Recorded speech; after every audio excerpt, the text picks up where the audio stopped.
السلام عليكم ورحمة الله وبركاته.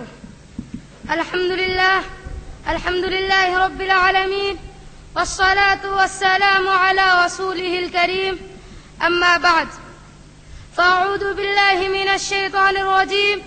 بسم الله الرحمن الرحيم. وإنك لعلى خلق عظيم. صدر انجمن، ذمہ داران جامعہ، اساتذہ کرام، مہمانان عظام اور معزز سامعین، عنوان تقریر ہے اخلاق حسنہ. محترم سامعین، انسانی زندگی میں حسن اخلاق کو جو اہمیت حاصل ہے وہ معاشرے کے کسی بھی فرد سے مخفی اور پوشیدہ نہیں ہے. یہی وہ چیز ہے جو اسے دوسری مخلوقات سے ممتاز کرتی ہے. اقوام عالم کی تاریخ شاہد ہے کہ وہی قوم کامیاب و کامرانی سے ہمکنار ہوئی جو حسن اخلاق کا پیکر رہی. حسن اخلاق مومن کی علامت ہے، اسی سے معاشرے میں بلند مقام و مرتبہ حاصل ہوتا ہے. قرآن مجید اور احادیث کے مطالعے سے یہ بات معلوم ہوتی ہے کہ اسلام کی عمارت ایمان اور اخلاقی اقدار جیسی بنیادی تعلیمات پر قائم ہے. اخروی نجات کے لیے نماز، روزہ اور حج جیسی بنیادی عبادتوں کے ساتھ ساتھ اخلاق اور معاملات کی درستگی بھی ضروری ہے. محترم سامعین، احادیث میں حسن اخلاق کی بڑی فضیلت آئی ہے. صحیح بخاری میں آپ صلی اللہ علیہ وسلم نے فرمایا کہ قیامت کے دن مجھ سے قریب وہ شخص ہوگا جس کے اخلاق اچھے ہو. اور ایک حدیث میں ہے رسول صلی اللہ علیہ وسلم سے پوچھا گیا کہ زیادہ تر لوگ کس عمل سے جنت میں داخل ہوں گے، تو آپ صلی اللہ علیہ وسلم نے فرمایا تقوی اللہ و حسن الخلق، تقوی اور حسن اخلاق کے ذریعے سے. اور ایک حدیث میں رسول صلی اللہ علیہ وسلم فرماتے ہیں انما بعثت لاتمم مکارم الاخلاق، میری بعثت کا مقصد ہی حسن اخلاق کی تکمیل ہے. محترم سامعین، اخلاق کے معنی اور مفہوم کی وضاحت کرتے ہوئے جامع ترمذی کے شارح نے امام احمد رحمہ اللہ سے نقل کیا ہے کہ کینہ و بغض نہ رکھنا حسن اخلاق ہے. حسن اخلاق کا مفہوم نہایت وسیع ہے. عقائد صحیحہ، اعمال صالحہ، صداقت و عدالت اور علام و مصائب پر صبر کرنا، ہر ایک کے ساتھ حسن سلوک سے پیش آنا، ارغو و تکبر سے دور رہنا حسن اخلاق ہے. رسول صلی اللہ علیہ وسلم کی سیرت قرآن مجید کی تعلیمات کا عملی نمونہ تھی.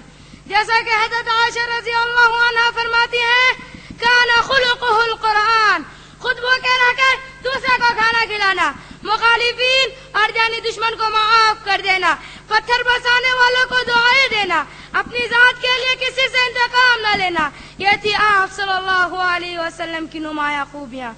حسن اخلاق وہ ہتھیار ہے جس سے آپ صلی اللہ علیہ وسلم نے ملکوں کو فتح کیا، دلوں کو جیت لیا، پتھر دلوں کو موم دل بنا دیا، پھر اسی کے ذریعے سے دشمنوں پر غلبہ حاصل کیا.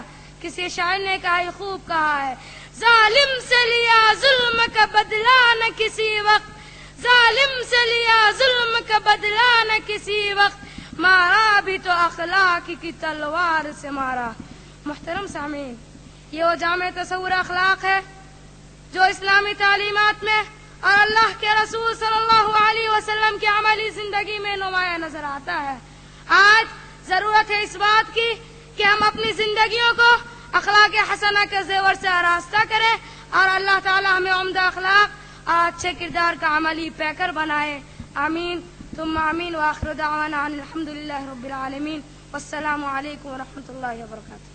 جماعت سوم کے طالب علم عبدالعفو شخصیت سازی میں کتابوں کا کردار کے عنوان پر تقریر کریں گے. السلام علیکم ورحمۃ اللہ وبرکاتہ. الحمد للہ رب العالمین، والصلاة والسلام علی رسول الکریم، اما بعد. صدر محترم، ذمہ داران جامعہ، اساتذہ کرام، مہمانان اعظام اور معزز سامعین، عنوان تقریر ہے شخصیت سازی میں کتابوں کا کردار. محترم سامعین، افراد کی تعمیر و ترقی میں جہاں مختلف تحریکوں، تنظیموں اور افراد کی کارگزاریوں نے نمایاں خدمات انجام دی ہیں، وہیں پر قلم و کرتاس نے بھی اپنے اثر انگیز اور گہرے نقوش چھوڑے ہیں جو اقوام گزشتہ کی تاریخ کو ہم پر منکشف کرتے ہیں. یہ قرطاس و قلم ہمیں زمانے کے اقبال و ادبار سے آگاہ کرتے ہیں، حالات کے تبدل و تغیر کی داستاں بڑی ہی دلسوزی سے بیان کرتے ہیں، زندگی کے نشیب و فراز سے آشنا کرتے ہیں. الغرض وہ کتابیں ہی ہے جو ایک انسان کے دل کو مقابلہ آرائی پر ابھارتی ہے. نتیجتاً انسان ان کی رہنمائی میں اپنی منزل مقصود کو پا لیتا ہے. گویا کتابیں اس کو کردار کی بلندی کے گر سکھاتے ہوئے پیغام دیتی ہیں.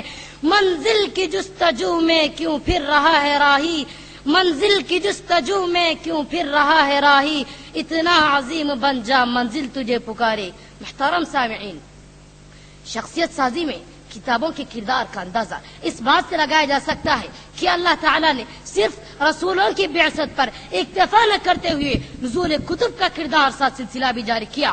لوگوں کے حالات کے اعتبار سے مختلف زمانوں میں مختلف کتابیں نازل کی گئیں. اس کے علاوہ اللہ تعالیٰ نے اپنے پیغمبروں کو کتاب لازم پکڑنے کی تعلیم دی. فرمایا یا یحییٰ خذ الکتاب بقوہ. محترم سامعین، اسلاف کرام کی زندگی کے مطالعے سے پتہ چلتا ہے کہ انہوں نے کتابوں کو حفظ جا بنا لیا تھا.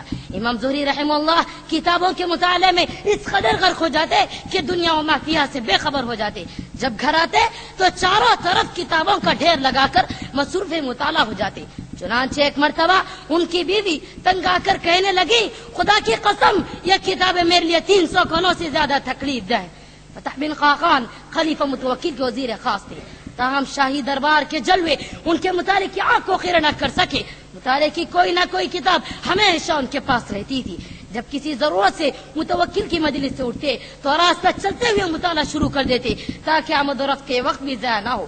علامہ ابن جوزی رحمہ اللہ کی مثالی کردار سے کون واقف نہیں؟ آپ کو کتابوں سے خاص تعلق تھا. آپ خود کہتے ہیں جب بھی کوئی نئی کتاب ہاتھ لگ جاتی تو ایسا معلوم ہوتا کہ مجھے ایک علمی خزانہ مل گیا ہے. ایک اور جگہ فرماتے ہیں کہ میں نے مدرسے نظامیہ کی کتب خانے کی تمام کتابوں کا مطالعہ کر لیا ہے. جاہز عربی ادب کے مشہور شاعر تھے، عمر کے آخری حصے میں فریش ہو گئے تھے، مگر مطالعے کا محبوب مشغلہ اس حال میں بھی جاری رہا. کتابوں کے ڈھیر میں پڑے ہمیشہ مصروف مطالعہ رہتے. ایک دن آس پاس رکھی ہوئی کتابیں ان پر آ گری.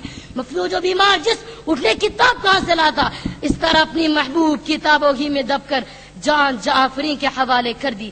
غرض وہ اس شعر کے حقیقی مصداق تھے، ہمیں دنیا سے کیا مطلب مدرسہ ہے وطن اپنا، ہمیں دنیا سے کیا مطلب مدرسہ ہے وطن اپنا، مریں گے ہم کتابوں پر ورق ہوگا کفن اپنا. مولانا آزاد علیہ الرحمہ بھی کتابوں سے بڑی انست رکھتے تھے، تبھی چل کر کتابوں نے آپ کو ایک ماہر انشا پرداز اور ترجمان القرآن جسے مشہور زمانہ کتاب لکھنے کے قابل بنایا.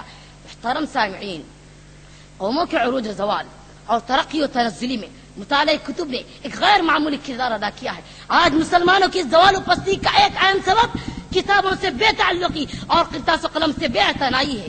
مسلمانوں کو اپنا کھویا ہوا مقام حاصل کرنے کے لیے ضروری ہے کہ وہ کتابوں سے اپنے تعلق کو مضبوط کریں. اللہ تعالیٰ میں اس کی توفیق عطا فرمائے. آمین. والسلام علیکم ورحمۃ اللہ وبرکاتہ. جماعت ابتدائی کے طالب علم شمس الاسلام اسلام کی حقیقت کے عنوان پر تقریر کریں گے.